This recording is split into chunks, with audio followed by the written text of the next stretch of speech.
Hi guys, how are you all going? Welcome to my channel. I hope you guys are going to really enjoy this video.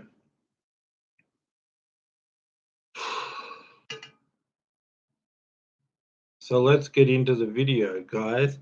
Rafael Nadal is your 2022 Australian Open champion for today, right? Not for today, but for a couple of days ago when he won it. And I want to first of all start saying I think in either all of Federer's career, all of Djokovic's career, and all of Nadal's career, I really think that this is the biggest victory as far as one single Grand Slam for all three of them. I believe that this is the biggest achievement in all of Federer's career, all of Nadal's career, and all of Djokovic's career. I mean, come on, right? You have to play in a Grand Slam that you've only won one time, and that's 13 years ago.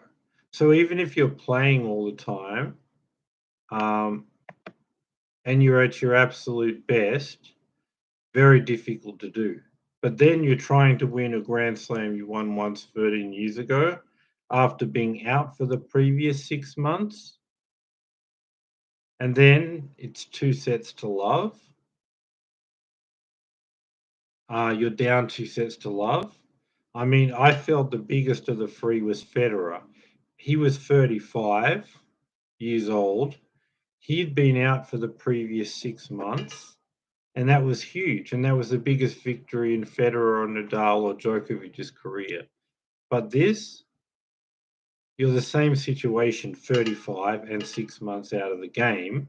But then in addition to that, you've got to come back and you've got to win a Grand Slam that you've only won once, and that was 13 years ago. So Federer liked the Australian Open. So yes, it's hard to be out 6 months and to come back at 35, but to be out 6 months and to be 35 and have to win one you only won once 13 years ago, you're not particularly good at this Grand Slam, and then you're down 2 sets to love. No, this is the most biggest and remarkable victory in all of Federer, Nadal, and Djokovic. And to make it tougher, there was even more on the line. You're playing for the 21st Grand Slam, one record, the most Grand Slams ever. So even more is on the line again. And you're playing for the record to win all 4 Grand Slams twice, which had never been done in the Open era. And Djokovic did do it. And that was a huge thing. And Djokovic had that over Nadal in the GOAT debate. Now they both have it.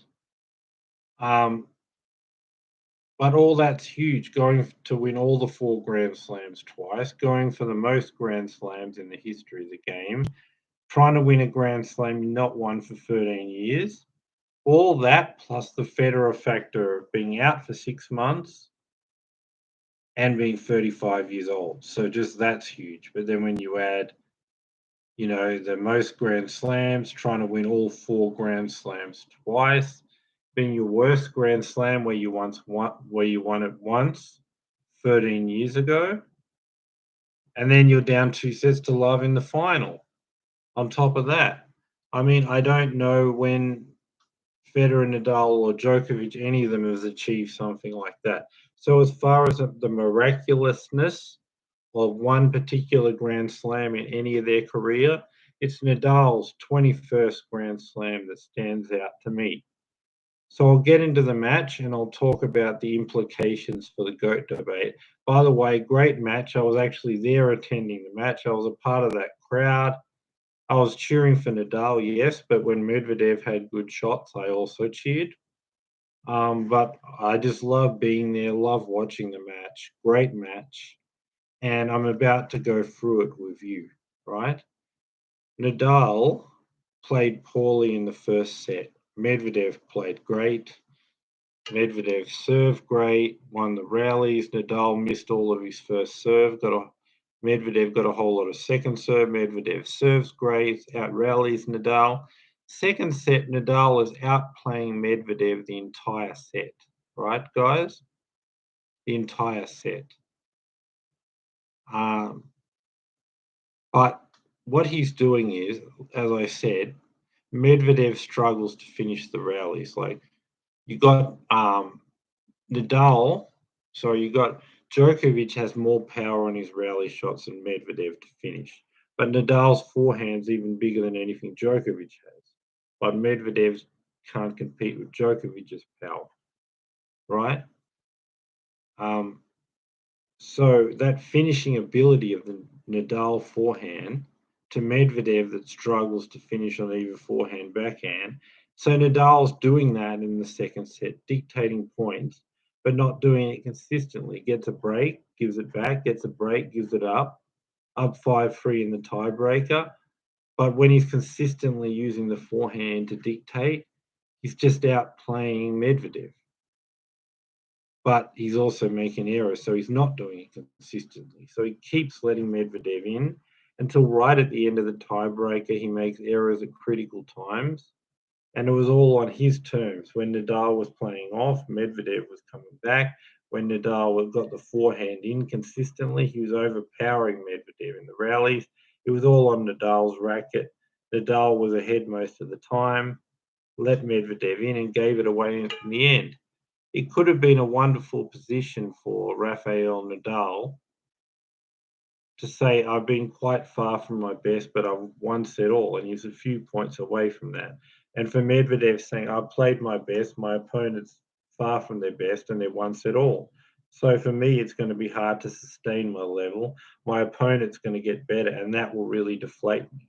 So it should have been that because Nadal led the set, and Nadal should have had that to say, I've been far from my best, but I'm still one set all. But Nadal couldn't finish the set off. Medvedev could.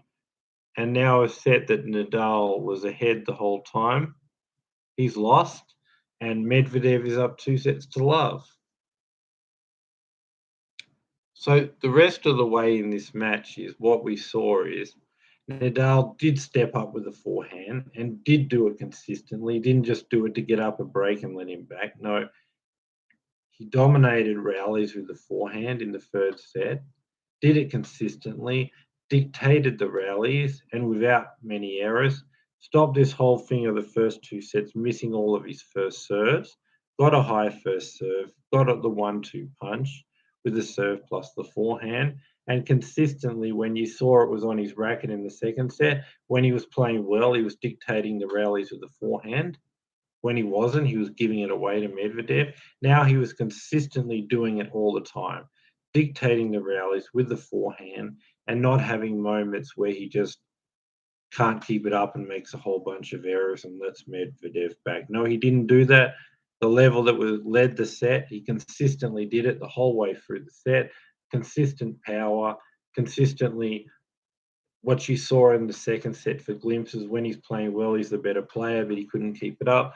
No, he was being the better player and he was keeping it up and he was consistently dictating the rallies with Medvedev with the forehand and then wins the third set. And same thing in the fourth set, just Nadal has the power to end the point. Nadal has a forehand that's just got a lot of power. And he's just overpowering Medvedev with the forehand, but not just showing like when I'm doing that I'm better and but then half of the time I'm making errors. No, I'm consistently using my forehand to overpower you. And I've got more power. It's on my racket. You struggle to end the point. I don't. I have a huge, huge forehand. And then I'm just too good for you. And then the fourth set, like I said, it's Nadal with consistent power with the forehand, keeping it up and not dropping off with any errors, just saying, I'm giving you power from the forehand. I'm giving it to you all the time. I'm going to dictate the rallies. and you struggle to have power to end the point. But for me, I don't struggle at all. I've got this huge forehand, so I'll be able to overpower you in the rallies, dictate the rallies. There's not much you can do. And now I'm serving better, so I'm setting up forehands, 1-2 punches. When you go to my backhand, I'm hitting a hard, flat backhand to just get slightly ahead in the rally to set up to now have time to set up forehands and hit 1, 2, 3 forehands. I'm returning hard and deep. That's what Nadal is doing. Again, to put Medvedev on defense, again, to get forehands and dictate the rallies. So between the serve, the return of serve, and then the backhands, all three shots setting up forehands. He's standing very far back.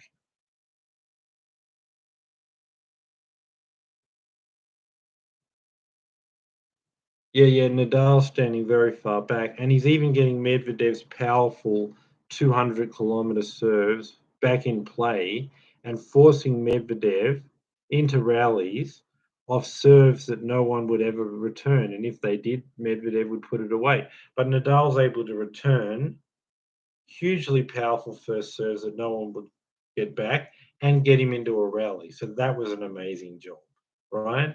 Serving better, setting up the 1-2 punch, powerful backhands to just get slightly ahead in the rally and then hit forehands from there and overpower Medvedev with the forehand.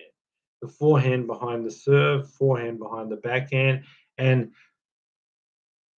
forehand behind the return of serve, attacking deep return of serve off the when he was attacking Medvedev's second serve. But on the first serve, balls that no one would get back.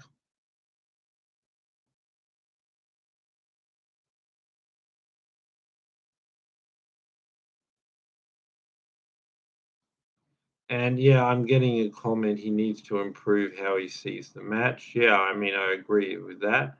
But I just think that in the third, fourth, and fifth set, Nadal did play an amazing level. He served very well.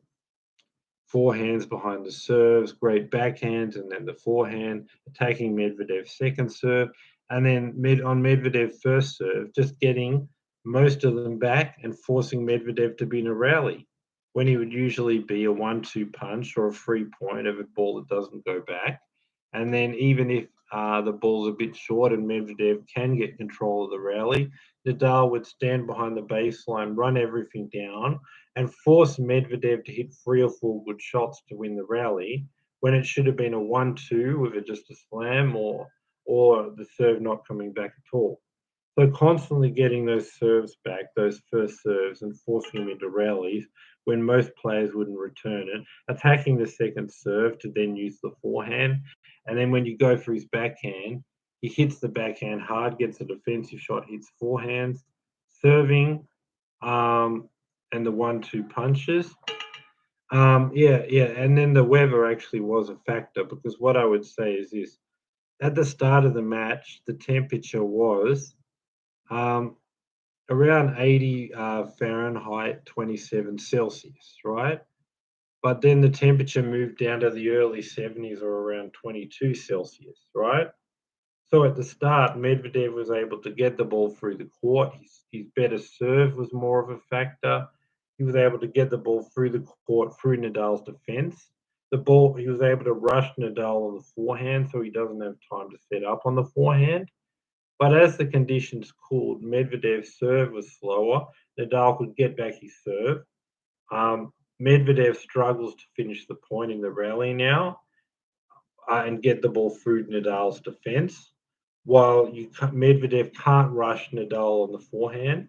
So now Nadal has time, like he does on clay, as it's cooler, to set up on the forehand and really hammer that forehand and then get in a pattern where he hits 1, 2, 3 forehands.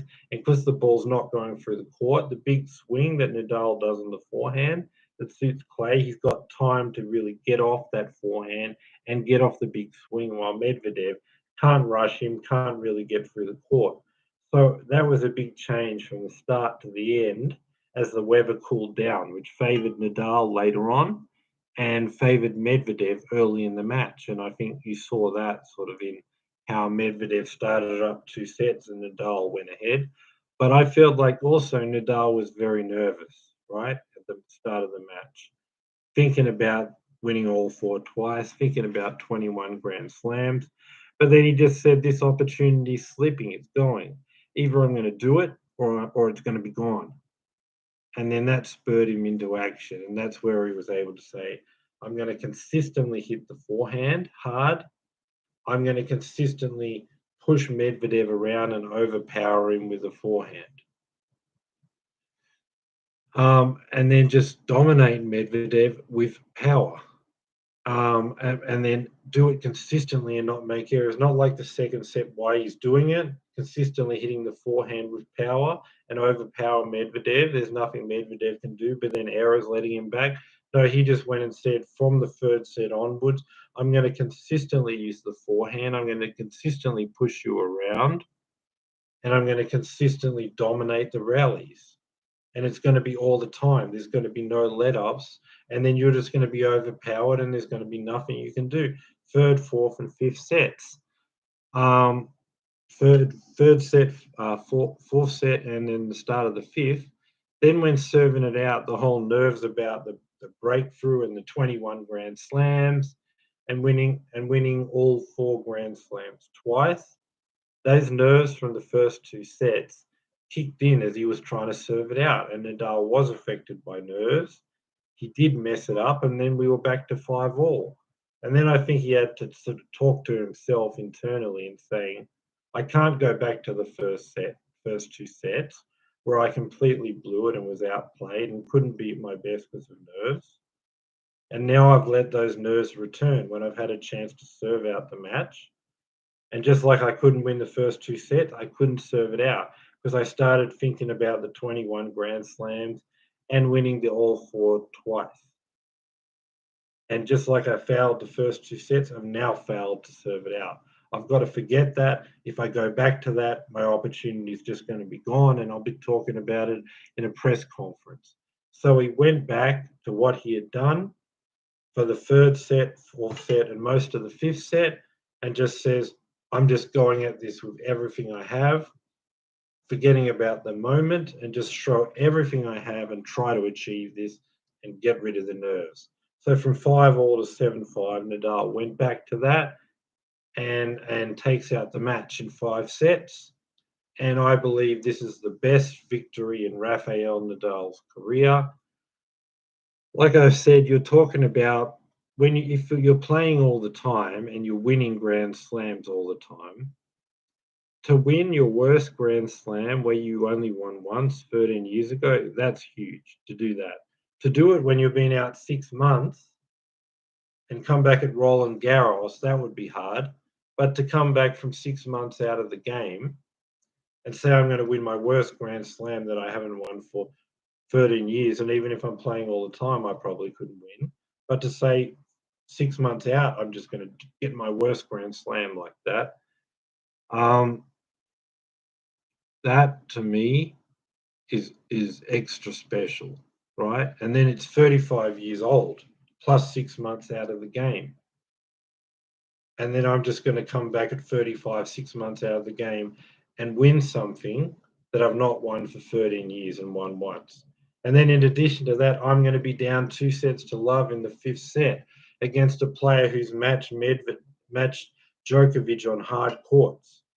Won 50% against Djokovic, and they're always in the hard court finals. I'm going to give him a 2-set head start at my worst Grand Slam, where I've not won for 13 years, and I've not even been on the tour for 6 months, and I'm 35. And then I'm going to come back from 2-0 down and win it and get my second Australian Open and get my 21st Grand Slam. Like, that's the best achievement in Federer, Nadal, or Djokovic's career. Like I said, Federer was 35, out for 6 months, and won the Australian Open in 2017. But it wasn't a situation where he'd only won it once 13 years ago. For Nadal, it was, plus the 6 months, plus the 35 years old. And also, Federer didn't have to come from 2-0 down. So the advantages for Nadal is they're both 35 and out 6 months. But Nadal hasn't won it for 13 years, and that was 6 months ago. and that was 6 months ago, right?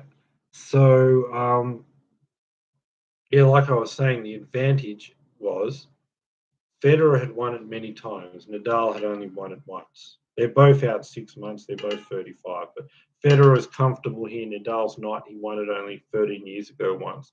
And then Federer was up in most of his matches. Nadal had to come down from 2 sets to love.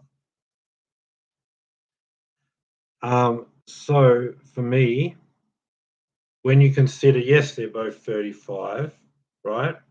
Yes, they're both out 6 months, but Nadal's only won it once 13 years ago. Federer's won it many times. And Federer was never down 2 sets to love. Nadal was down 2 sets to love.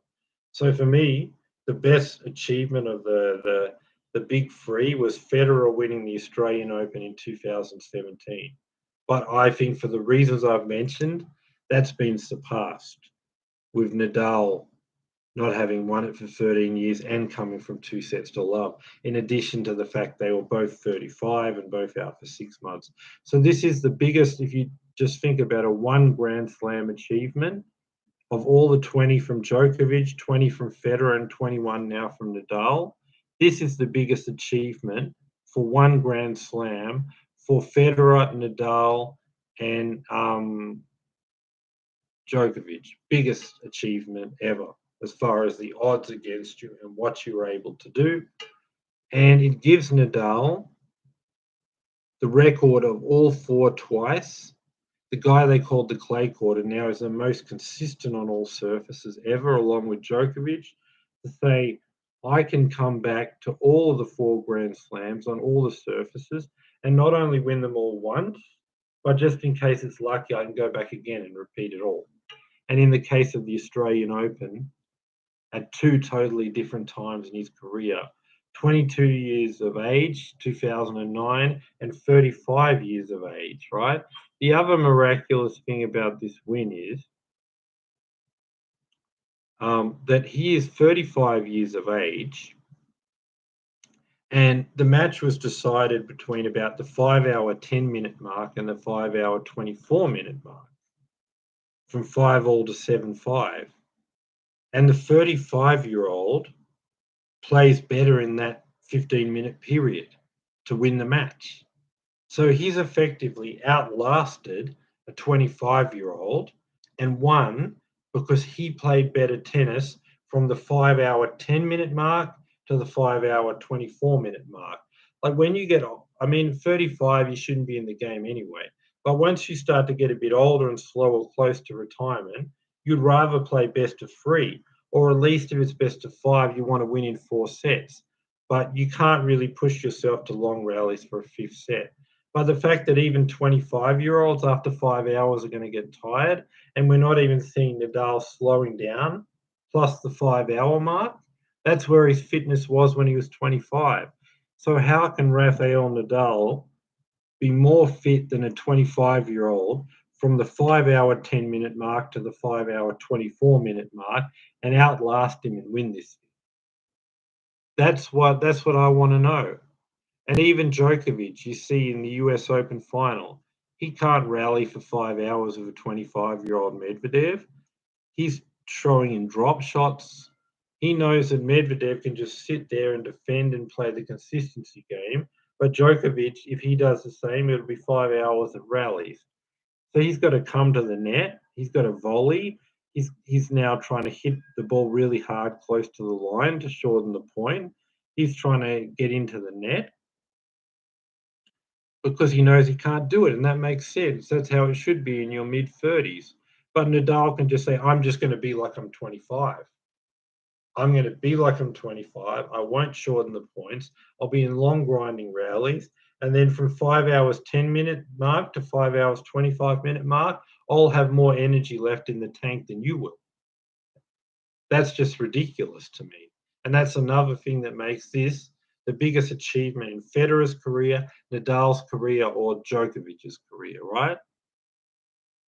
There would be those who would say this, right? Who would say, well, he won because Djokovic wasn't there. Let me tell you this. Djokovic had 4 Grand Slams without Nadal either injured or not there in 2021. He had 4. Nadal's had 1. Djokovic hasn't missed a Grand Slam before this since the US Open 2017, 5 years ago. Nadal has missed a ton. So for Nadal to finally get 1 Grand Slam without Djokovic, I think that's. I'd rather they all played everything, but I think that's more than fair. And you would rather have the 4 Grand Slams last year, where it was just Djokovic and the young guys, than 1 Grand Slam for Nadal without Djokovic. So sorry. And then if Nadal was healthy last year, he would have won the French Open, clearly. He was up 5-love to start the match. The pain got worse. He destroyed him in 2020. He would have won the French Open. So Djokovic only had a chance at that French Open because of Nadal's injury. So yes, maybe you could say that. If Nadal would have won the French Open last year, and probably Djokovic might have won this Australian Open, and neither of them would have got to all 4 twice. But Nadal was injured. Djokovic seized the day. Same situation, gets 2-0 down in the French Open final, and uses his experience, even though he's not great on clay, which is why he's down 2 sets, finds a way, uses the experience, gets it done. Same with Nadal. Djokovic not being there, an opportunity is created, but he's not the best at the Australian Open.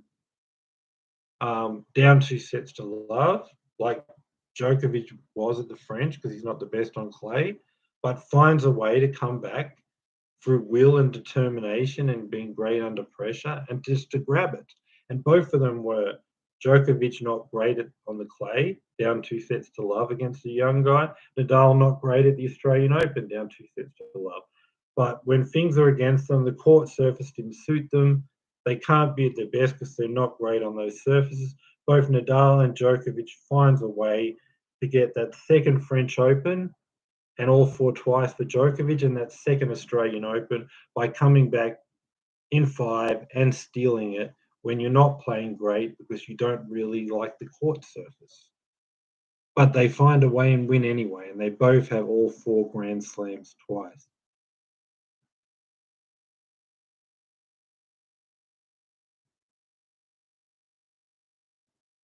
So let's talk about the GOAT debate and where we are now, right, guys? Like I've said, is Djokovic had all 4 twice last year, and they were tied. So I just think that's such a huge thing to go to all 4 twice and win. If you're tied in Grand Slams, you've got to give it to the guy who's went to all 4 once and then come to again. That's a huge advantage. But now Nadal also has all 4 twice. So what does that mean? Both of them have it, so it's not an advantage to any. So then if we can't decide by the record of someone winning all 4 Grand Slams twice, because both Djokovic and Nadal have it, then where do we get it from? Well, we're not tied anymore. Nadal's got 21 Grand Slams, Djokovic 20. Djokovic 37 Masters 1,000, Nadal 36. So which is worth more? They've got, and then the record of all 4 Grand Slams twice, that's tied. They've both got it. So the question is now, we can't get it from the all 4 twice because they've both got it. Djokovic has 1 Masters 1,000 more. Nadal has 1 Grand Slam more. Which is more important? 1 Grand Slam or 1 Masters 1,000? 1 Grand Slam is. So Nadal is in GOAT status right now on his own. Nadal is the GOAT as of right now. But I see in the chat the next is Paris. It is. The next thing is Paris, right, guys? And it's like a chapter, a story, where Nadal has 21, Djokovic 20. So he's ahead. Djokovic has 1 more Masters 1,000, but Nadal's ahead because a Grand Slam is worth more than a Masters 1,000, and the all 4 twice. So Nadal is ahead right now in the GOAT debate. But it's not over. He's ahead because he's won 1 more Grand Slam, but they play 4 per year. But if they were to all retire now, you would have to say that they've both got all 4 twice. And then it just comes down to this: one more Masters 1000 for Djokovic, one more Grand Slam for Nadal. The Grand Slam is worth more, so Nadal would be GOAT if they all retired now. So he is in he is the GOAT as of right now. But there's only one Grand Slam in it, and they're both going to keep fighting. I'm sure both Nadal and Djokovic will win at least one more Grand Slam each. So, I mean, it's still to be determined, but Nadal's in pole position. If they were to retire, he would be the GOAT of tennis right now. So, but what I'm saying is this: the thing of it is every year in the GOAT tally, Nadal probably says, I've locked up the French. That's likely to happen, which almost every year, 13 out of the last 16 years, it's happened, right? So just by getting my one, the French, doesn't mean I'll get any more, because all the other places is going to be way harder and there's less than a 50% chance I'll win one. So you think you'll add a Grand Slam to Nadal at the French. But by adding that one doesn't mean there'll be two, because it's much harder everywhere else. But when you steal one at the Australian Open like this, and you've already got that one on the board in a place you weren't supposed to, so like if it's the French that's won, the chances of getting another are low, but they're still possible. But the fact that he's won one in a place where the chances are low, and that's already been added to he's already been added to his tally, right? And he hasn't used that one guaranteed thing that gets added to his total at the French Open every year. So that means it's not like we say he's got the French, he's not likely to get another because it's much harder at others. No, it's like he's already got his one for the year, but he hasn't used up the French, right? And now he's going from his worst Grand Slam to his best. So now we can say he's likely to have minimum two because he's already got one in the place that he wasn't supposed to. He hasn't used up his one at the French Open because that's still to come. So, of course, he wins in his worst Grand Slam. He definitely wins in his best. So now two Grand Slams of the year have been played, and Nadal has won both. Because, like I said, he's got one on the board, but hasn't used up the French Open to get that one on the board. So now he gets one in a place he's not supposed to, and now he's guaranteed to have two because that French Open is not the one. It's not used up. It's still to come.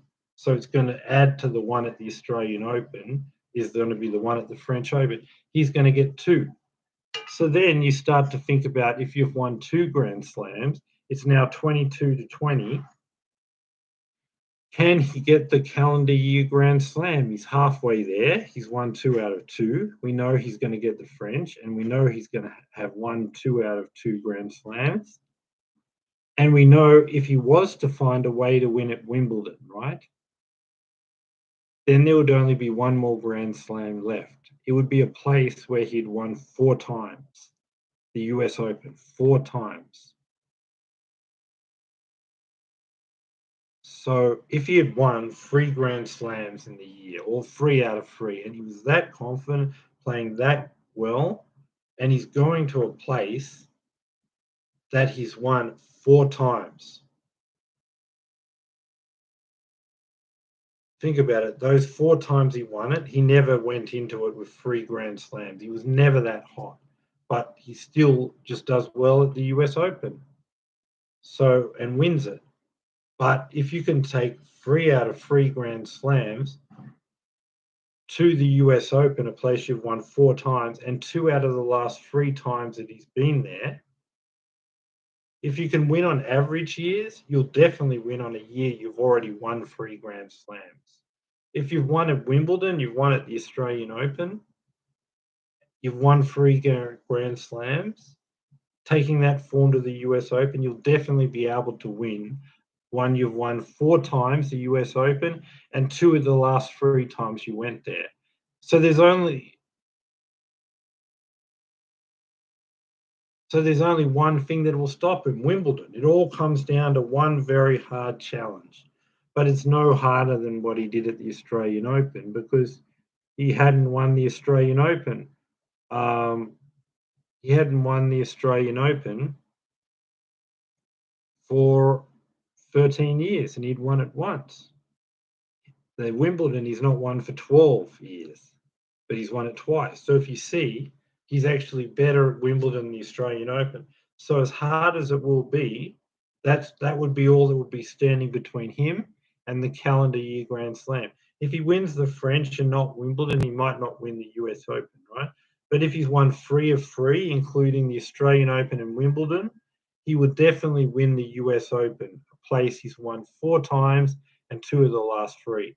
So it's only Wimbledon that stands in the way of him getting the calendar year Grand Slam.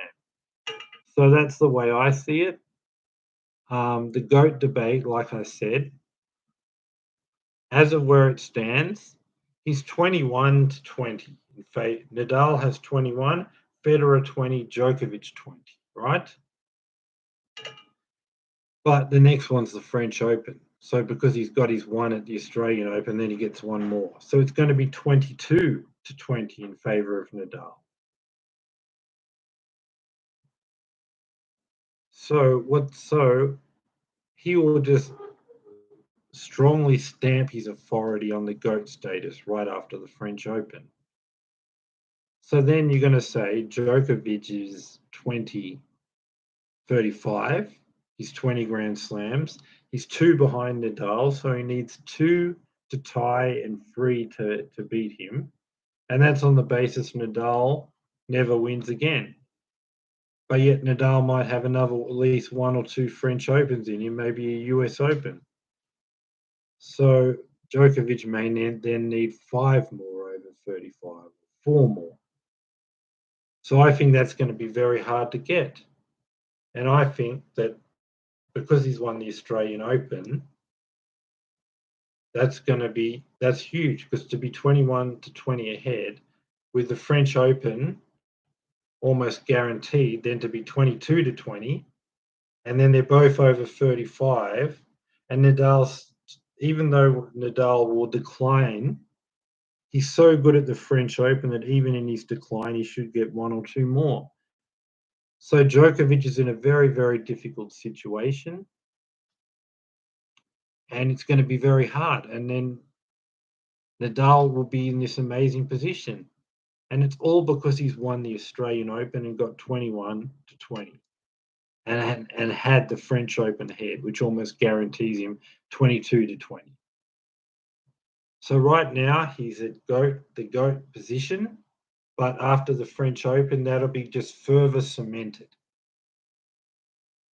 So his chances are very high of winning this GOAT race and being the permanent GOAT. But as of right now, if they all retire, he would be GOAT because both Djokovic and Nadal have all fought twice. But Nadal has 1 more Grand Slam, Djokovic 1 more Masters 1000, and Grand Slams are worth more than Masters 1000. So if they retire now, he'll be GOAT. But after the French Open, when it's 22 to 20, this will be much more cemented, I would say, that Rafael Nadal will be the GOAT. He is the GOAT now. And it's going to take a hell of an achievement, especially if Nadal wins the French Open as expected, for Novak Djokovic to catch him and be the GOAT. But it's still possible. Anything can happen. It's like a game Nadal's ahead on. But if they retired now, he'll be the GOAT and he'll be much more stronger after. Yeah, he'll be much more stronger after the French Open when it's 22 to 20 and very difficult for Djokovic from that position. And I really just see Nadal winning a couple more French Opens after that. So like I said, like Nadal could end up with 24. And the thing is, Djokovic is declining and he's relying on winning most of his Grand Slams on hard court. So if you've got to put 4 on the board more on hard courts, and you've got all these players that are good on hard court, like Zverev and Medvedev and all of these, And then to be over 35 years of age and have a competitor that's already your equal as Medvedev, he's going to get better, you're going to get worse. And to say that I'm going to win so many Grand Slams against these guys over 35, it's going to be very, very hard for Djokovic. Whereas on clay, there's not as many challenges. There's just theme, really. And I think Nadal's level on clay, like Djokovic on hard court, he wins the big points, he survives, he finds a way to win. But Nadal's margin on clay is huge. So he can still decline, they can still get better, but the gap is still huge. It could take a number of years before you can beat Nadal on clay. But for Djokovic, he's already on a par with Medvedev. So if he drops off a bit, he's not winning any more Grand Slams. So I think it's more of a sure thing that Nadal will keep winning the French Open because, like I said, the margin between him and everyone else is huge. Even as he declines, it'll get closer, closer and closer. Um, and it might take a few years before Nadal's decline is quite a lot, that his margin, how he's so much better than everyone else on clay and it's not even closes to the fact that it's equal, right? So that could take a while. But with Djokovic already on equal with the next generation on hard courts and it be a close battle, he can't afford to decline anything or he can't win anymore. So that's why I think Nadal can continue to win French Opens because he's way above everyone else. And even if he declines, the gap is huge and it'll take a while for the gap to close. But Djokovic, on an equal level with people like Medvedev, if he declines a bit, he can't win anymore. So I think Nadal can also continue to win at least one a year just at the French Open. When he declines, he won't win the other ones. But for Djokovic, he won't be able to decline anymore, and he will as he gets older, which will put him in a position of not being able to get Grand Slams. But Nadal's the gap on clay is huge, so he can afford to decline, but he's so far ahead of everyone else, it'll be a long time of declining till he can't win on clay. So that's what I see happening. Where Djokovic declines just a bit, it's not good enough to win on hard court, whereas Nadal declines, but he's so much better than everyone else. Even with the decline, he can still win, and it takes 2 or 3 years of decline before he can not win French Opens. Whereas Djokovic, if he declines a bit now, he can no longer win Grand Slams.